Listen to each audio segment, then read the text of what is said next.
Hello Summoners, welcome to MainDeck Masters. My name is Jacob, and today we have another deck profile for you.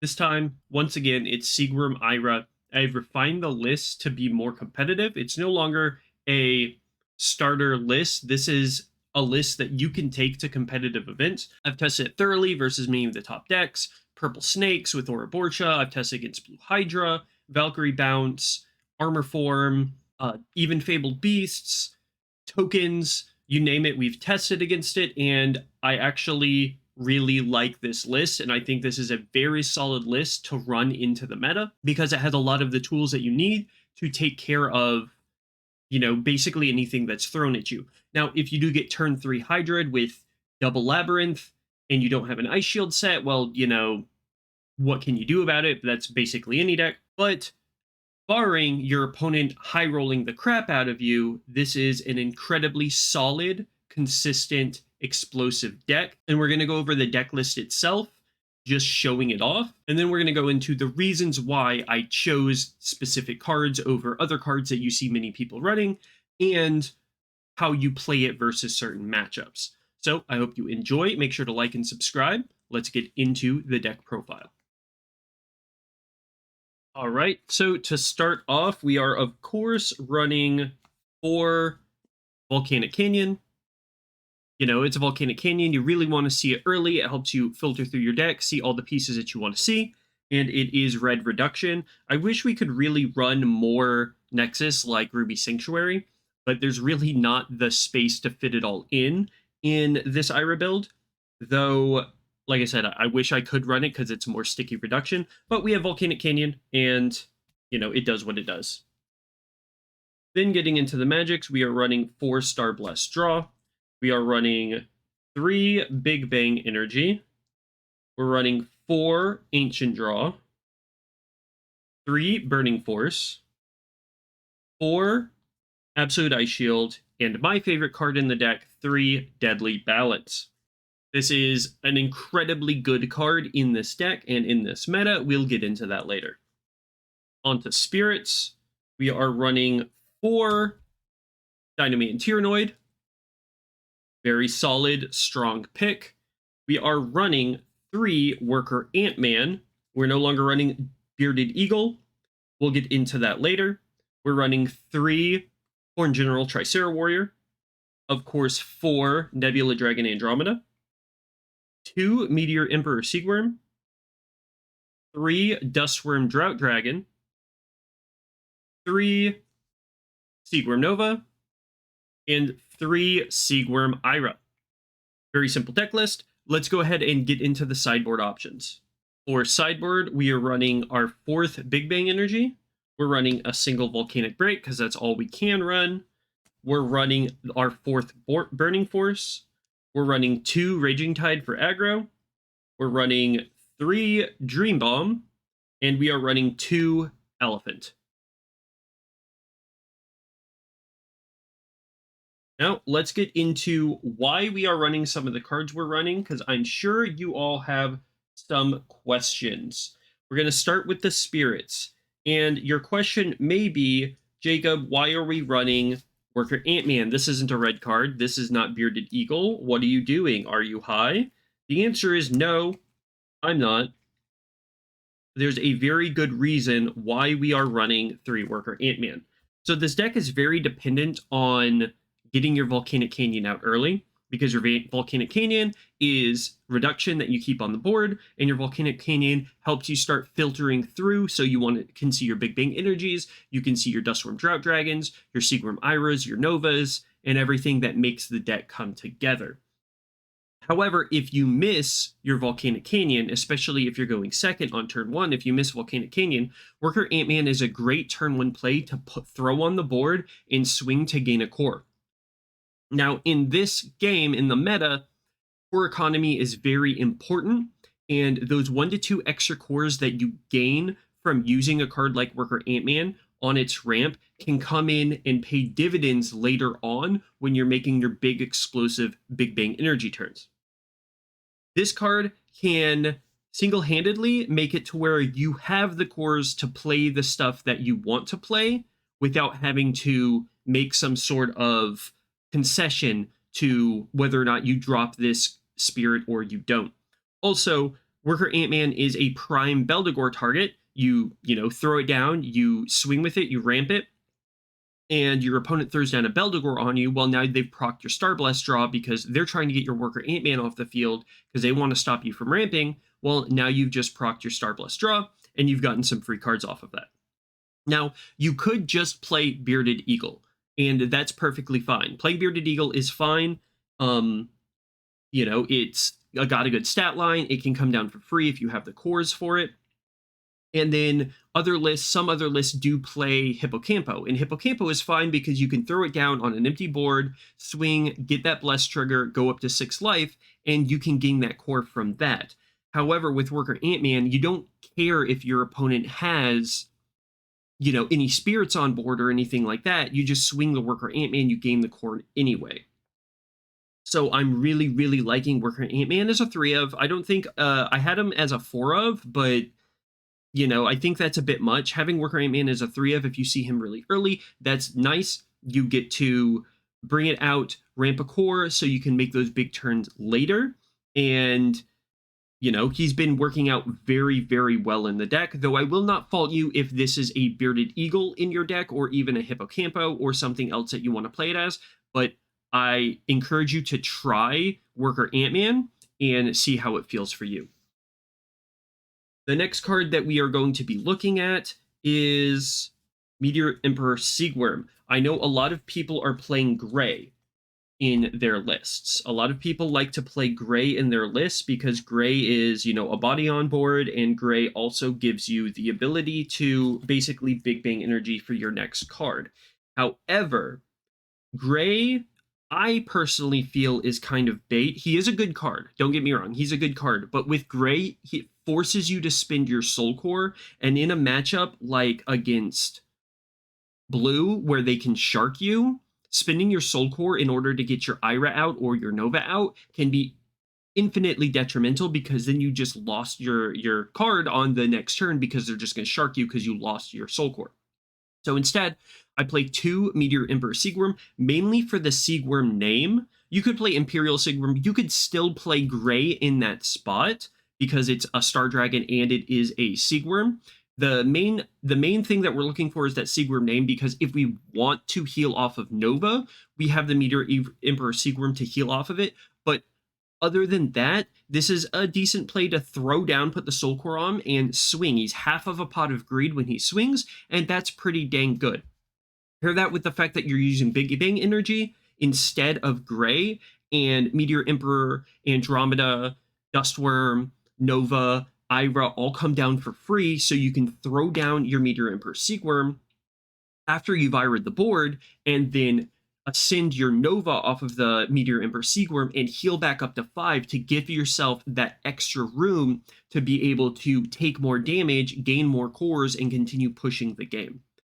So this is why I'm running the Meteor Emperor Siegwurms, because if you want to run Imperial Siegwurms, that's fine because it does gain Confront by itself with 5 cores. Gray itself is fine because if you don't spend the Soul Core, you don't proc the when summoned. And then throwing 5 cores on it to blow up a level 1 Nexus is perfectly fine if you want to do that. But the important part is we have the Siegwurm name, but also we have the Big Bang energies, and this is what we're going for. So if you want to try gray out instead of Meteor Emperor Siegwurm, that's fine, but I do like the draw off of the Meteor Emperor Siegwurm, and the ability that he can game Confront if you have another Siegwurm in the drop is really nice. It does come up pretty well sometimes, and the fact that he's a Siegwurm to ascend off of for Nova is pretty dang sweet to get you to where you need to go.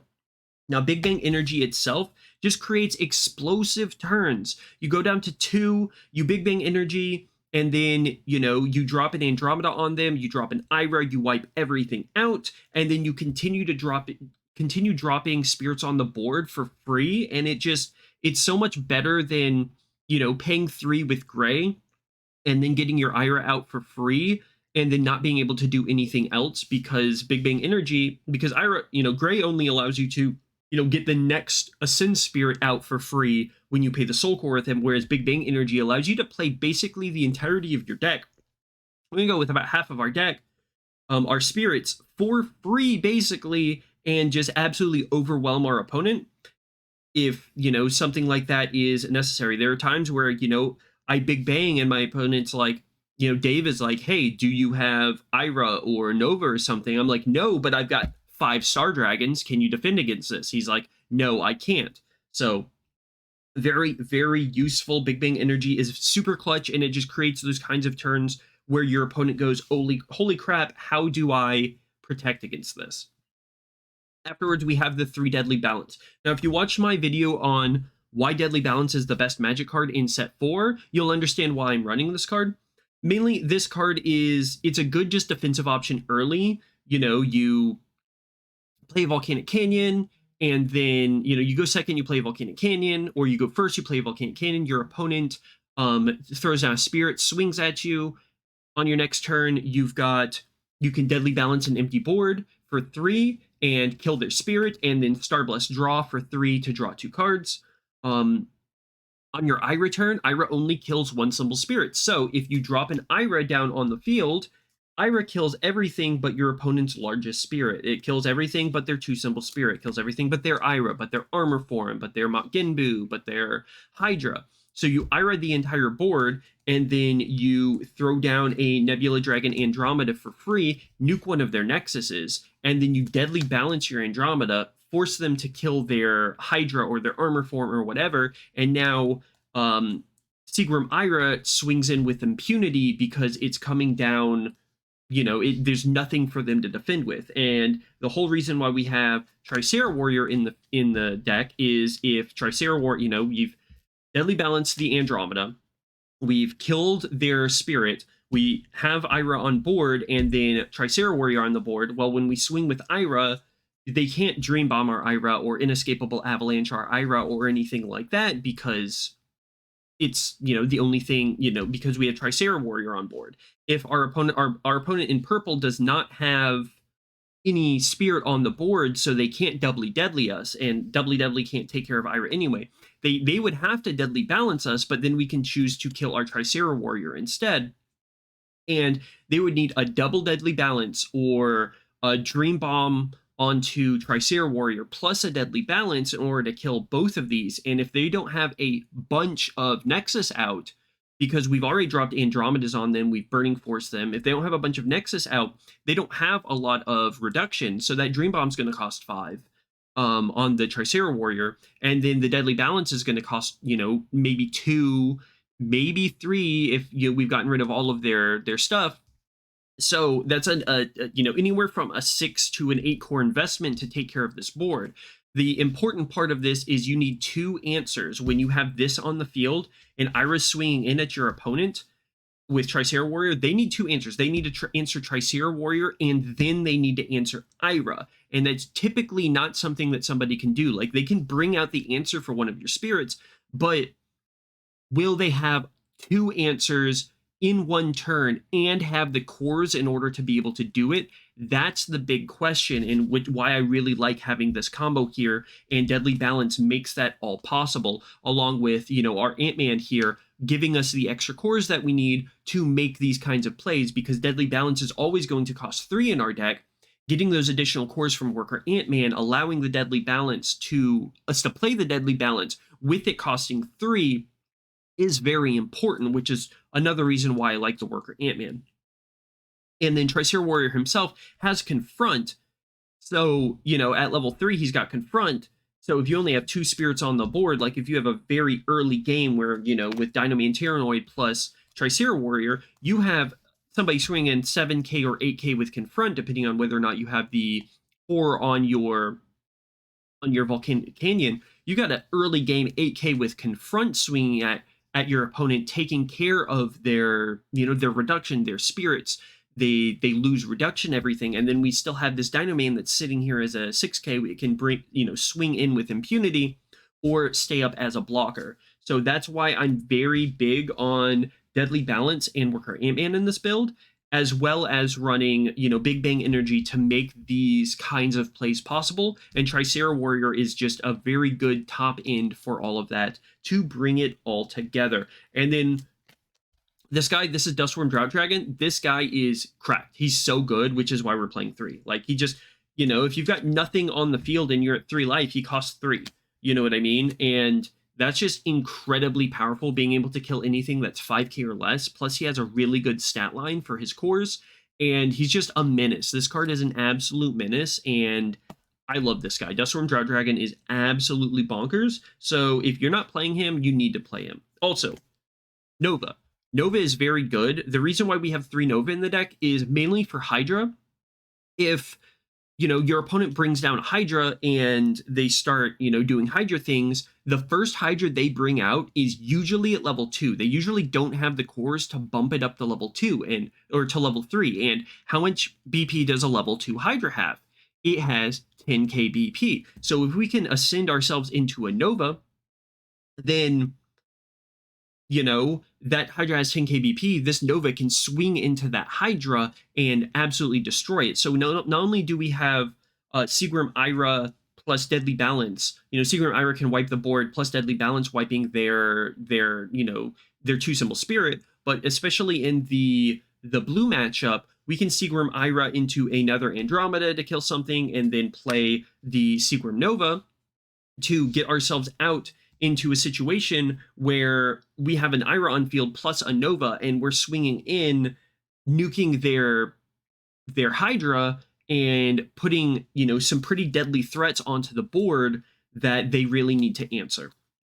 So that's how we are building it. And then I'm looking through the rest of the stuff. Of course, we've got the 3 Burning Force because it's really good. We're running the 4 Ancient Draw because a lot of people don't like Ancient Draw because they say the variance of, if you hit, say the top 3 of the Ancient Draw is something that you want to see, but it's not an Ascend Spirit, and you put to the bottom. That's just variance. It's something that I had to learn in this game, is that sometimes that happens, and that's just something that you have to deal with. Like Travi CCG really made it known to me, or really pushed the point that variance, if you top deck Deadly Balance, Tricera Warrior, Andromeda, and you wanted those, or Burning Force, Deadly Balance, Ice Shield, you can just assume that those cards were going to be on the bottom of your deck anyway. It's the same thing as if you get milled out for important stuff. You just assume those cards are on the bottom of your deck anyway, and you would never see them in the first place.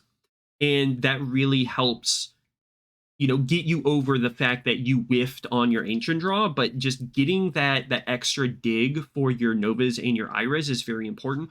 Plus, that 5k BP boost can be incredibly important to get yourself over, an opposing Hydra or Armor Form or anything like that. If they're trying to battle trick you, you can be like, okay, well then, I'm plus 5k. If you have 5 cores on your Andromeda here, and it's swinging with Confront, 11k with Confront, because you have a Volcanic Canyon out, and they're, trying to guard with something, and they buff it up to like 13 or 14k. Okay, well, Ancient Draw, now my Andromeda's a 16k. Do you have the answer for it? And, likely they don't have double answer for, Battle Trick. So that's why I really like Ancient Draw. Of course, 4 Starblast Draw, because, we're in red, and Starblast Draw is just really good. So that is the the main deck options. I know I'm getting a little scatterbrained here, but there's a lot to talk about, really. And I'm hoping that I'm giving you all a really good idea of just how the deck should be played, and, my options, why I'm playing the cards that I am playing. So we're going to move that out, and we're going to talk about the sideboard. Let me see the sideboard. So, of course, we are running the 4th Big Bang Energy, and that's just like, say you're in a very fast matchup against like Hydra, or, Valkyrie aggro bounce or something like that. You feel like you need the 4th Big Bang Energy. It can also battle trick, plus 2k isn't anything to sneeze at. You just throw in the 4th Big Bang Energy. Volcanic Break is kind of self-explanatory. You spin the Soul Core, you kill something with 6k or less BP. We need to unban this card, or unlimit this card, because we need more of it. 4th Burning Force, if you feel like you need more Nexus removal, because the main deck runs 7. If you need the 8th, or you're trying to face off, if you're trying to, defend against some sort of aggro rush beatdown deck, then you side in the 4th Burning Force. Same with Raging Tide, white aggro, token aggro, or not token aggro, white aggro, green beatdown, purple, like, has a lot of 3 drops. Just, it's a good card to run, just alongside your Burning Forces and stuff. So that's why I really like it. 3 Dream Bomb is kind of self-explanatory. If you're running up against a Maduke player, you can Dream Bomb them. You can set the Dream Bomb and bounce a Hydra if they deal damage to you. You can also bounce, you know, one of their important Nexus, like their Seabed Lighthouse or their Labyrinth or something like that. So that's why I have the Dream Bomb. And in non-blue matchups, it's just, you know, a decent card to side into. We don't run in the main because there's really not the space in the main. And, you know, in the main deck, our game plan is just literally be an absolute lunatic and swing out, let our opponent put us to low life, and then big bang energy into a board that they can't deal with. So that's why the Dream Bombs are in the side. And then the Elephants is if we're going up into a matchup that's tougher or a matchup that slows us down, then we can throw in the Elephants and use the Elephants as a way to kind of like tell our opponent to GFY.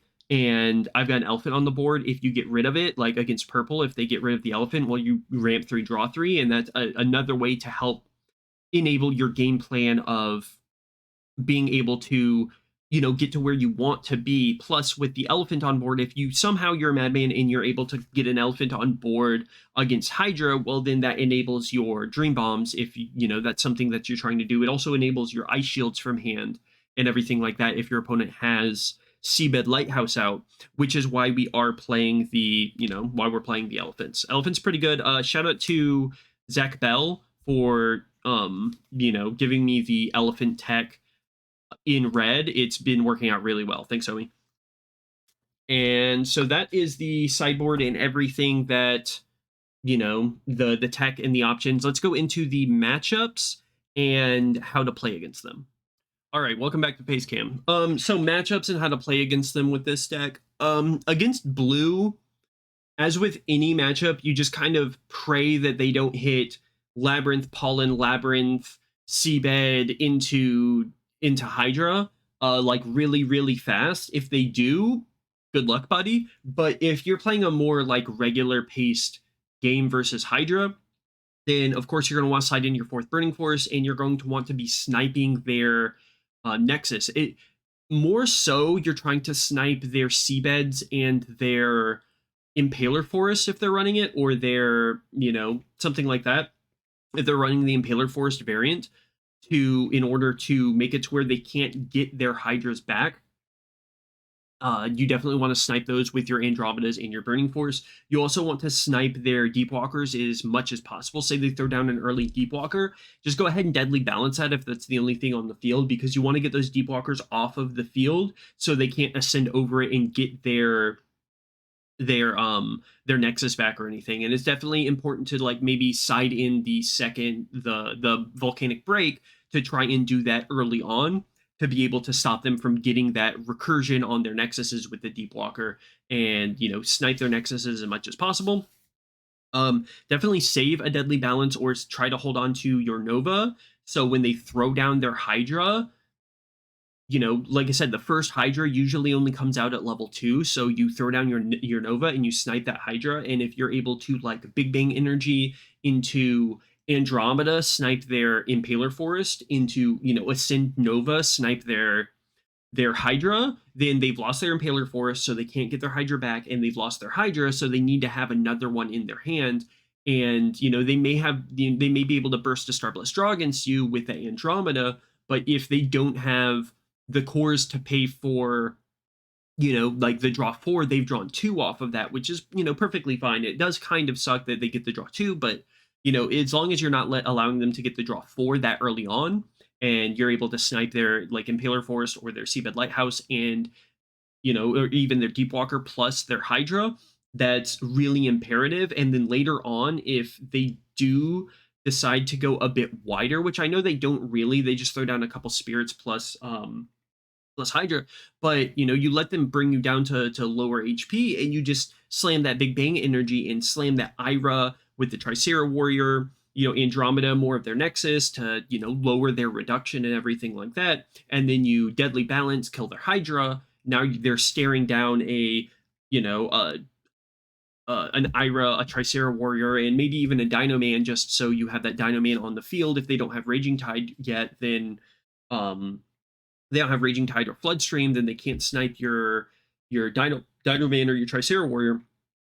And of course, like again, like I said, they need 2 answers for you to be able to take out your Ira. And that's kind of how you want to play against the Hydra matchup. I definitely recommend siding in your 4th Burning Force, your Volcanic Break, and maybe your 4th Big Bang Energy if you feel like you need it. Maybe even side in the Newman Guards, possibly the Dream Bombs if you want to set those to try and bounce things to, buy yourself some extra time.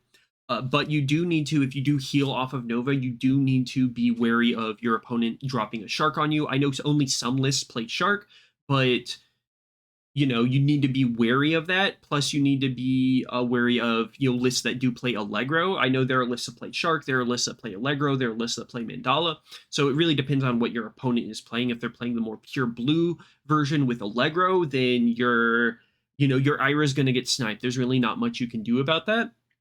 So that's just something that you're going to have to deal with. And now that they have the Allegro, but you can always draw into another Ira and get rid of their Allegro. Watch to see what they're discarding off of their strong draws and everything like that. So that's how you play against blue. Against purple, purple's really fast, and purple has some of the most efficient destruction out of everything. They've got Deadly Balance, they've got Doubly Deadly, they have Core Theft, they've got Nemesis, they've got Ouroboros. They have a myriad of other cards that can just absolutely destroy you. And, some of them may even be playing Curse Dragon to fight off against, the aggro people. So you need to be wary of where your cores are, how many cores you have on your spirits. Even if you have like a Dinoman and Tricera Warrior on the field, like at least load them up with more than one core. So if they have to core theft them, then they need to discard more than one card to core theft the cards. Doubly Deadly is disgusting, and the best way to fight against Doubly Deadly is try to remove as much of their nexuses as possible. Destroy their nexuses as fast as possible, because purple relies very heavily on having that reduction, because purple is very core greedy. They're very greedy with their cores, and core efficiency for purple is a priority, is very, very important. So if you're able to snipe those nexuses as they play them down as soon as possible, especially those rotting swamps, then they won't get as much benefit off of them. Not only the core reduction, but the draw value that they get off of rotting swamp, because they're so good at destroying their own stuff on their own turn. Get rid of those benefits that they have and that reduction that they have, and it's much easier for you to stay on pace, and there's fewer spirits for you to have to deal with. So, you can bring in those burning forces and clear out their stuff, and they have fewer and fewer targets to Doubly Deadly and Deadly Balance and everything like that to get those beneficial draws and abilities off of.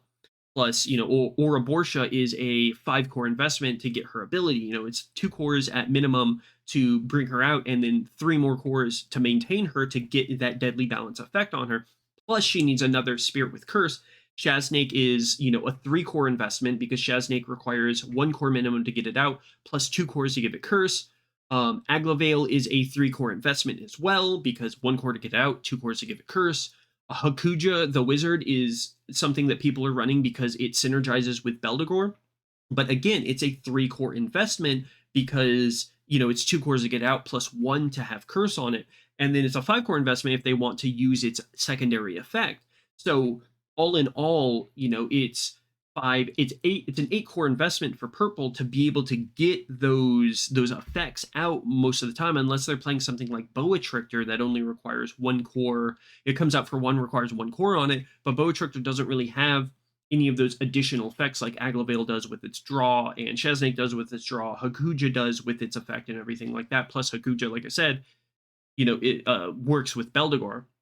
So understanding purple's core efficiency and what they need in order to make these really, really sick killer plays that completely wipe your board is very important. And reducing the amount of colored reduction that they have as much as possible is paramount in order to take out purple. Plus, if they do have something like Nemesis on the field, or any other cards that do something when they die, like when you Ira them, like you can expect your Ira to just straight up die, because their Nemesis is going to kill your Ira or anything like that. So that is something that you do need to be aware of, that you could just Ira a nemesis and then you lose your Ira. So I would side in possibly your dream bombs or anything like that, so you can dream bomb their nemesis or their Maduke before you drop your Ira. Or even if they have Maduke on the board, you can even burst your dream bomb, so when you drop your Ira and their Maduke triggers causing you to lose life, you can dream bomb both their Maduke and one of their nexus on the board in order to lower their reduction and everything like that. But you have to be able to play around that, so I definitely recommend bringing in the dream bombs in the side, maybe even the raging tides to help stem the 3-drop and below madness that they have. Your extra burning force is important. um and Newman Guard could be a really, really good card against purple because they're, killing a lot of your stuff. So Newman Guard can be an easy draw 3, ramp 3 against purple. Um, Against the mirror, I think the mirror is what I have the least amount of practice with. But the mirror is really funny because it's like, who explodes first, who is able to get what they have, what they want. But if you're playing against a different version of like Ira, like the Smag Ramp version, or I think there was a Trident Dragon Ira list in either Sydney or in Latin America, that I think it was at the Sydney Grand Tour.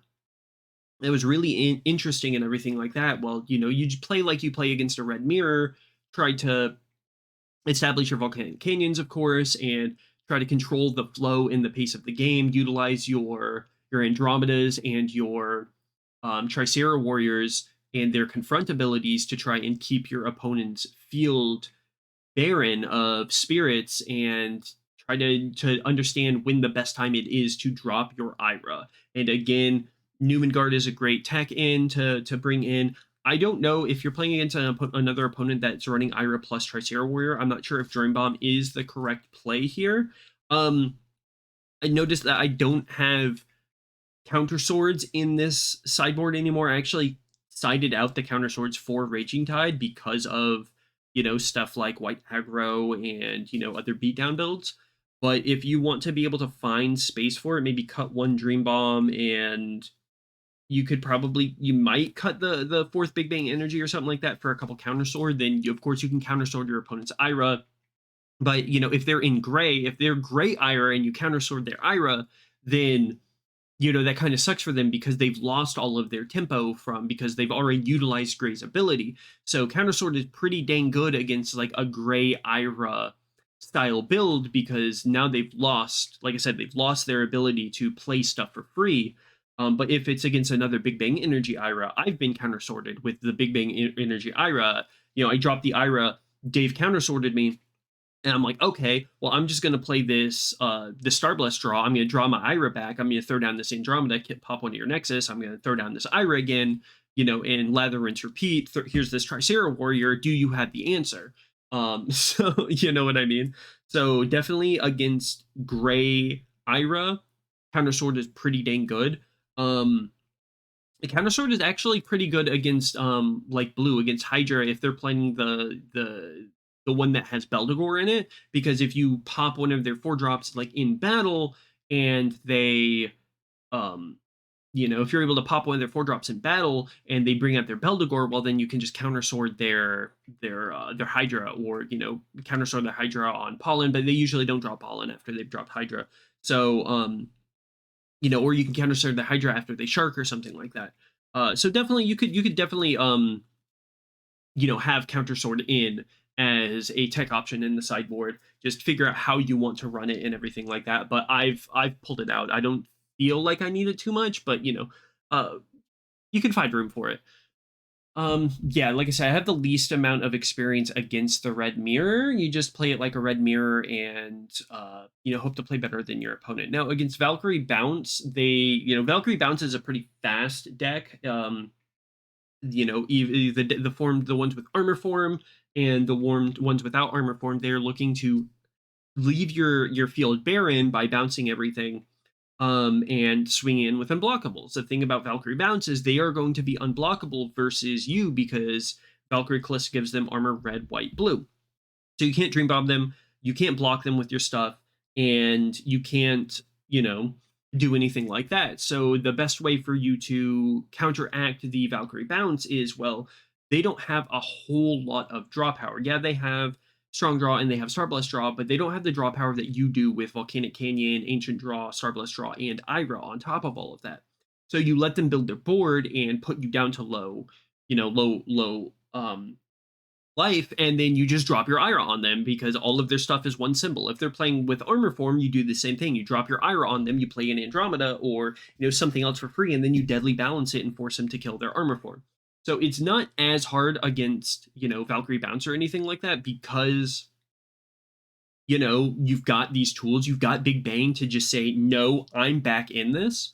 So it's not, I don't think Valkyrie Bounce is, I don't want to say it's a free matchup, but it's definitely favored it's swayed in your favor versus them because you want to go to low HP so you can Big Bang and get everything out for incredibly cheap.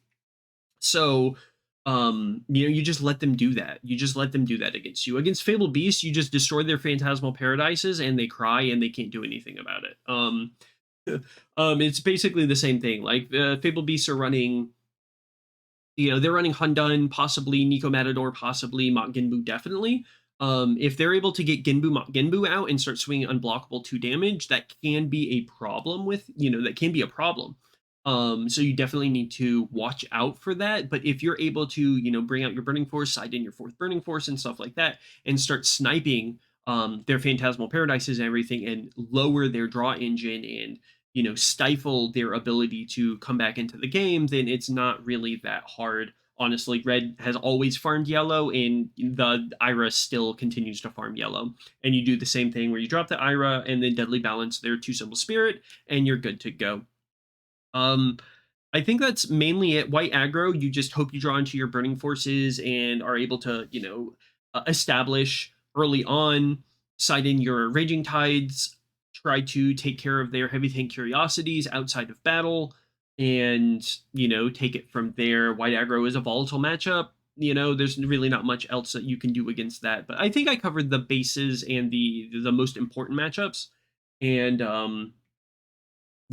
thank you all for watching. I hope you enjoyed. Let me know what you think about this deck list. I hope I gave you enough information and knowledge to help you not only pilot this deck if you want to try it, but understand if you do want to make any changes to it, what changes you would want to make to it to suit your own tastes and your own needs, and give you the knowledge on the matchups, the most prominent matchups, to help you out in your future battles and everything like that if you decide to take a deck like this to a competitive event. But yeah, I'm having a lot of success with this deck in competitive testing against the team and everything like that. So yeah, make sure to like it and subscribe. It helps out a ton.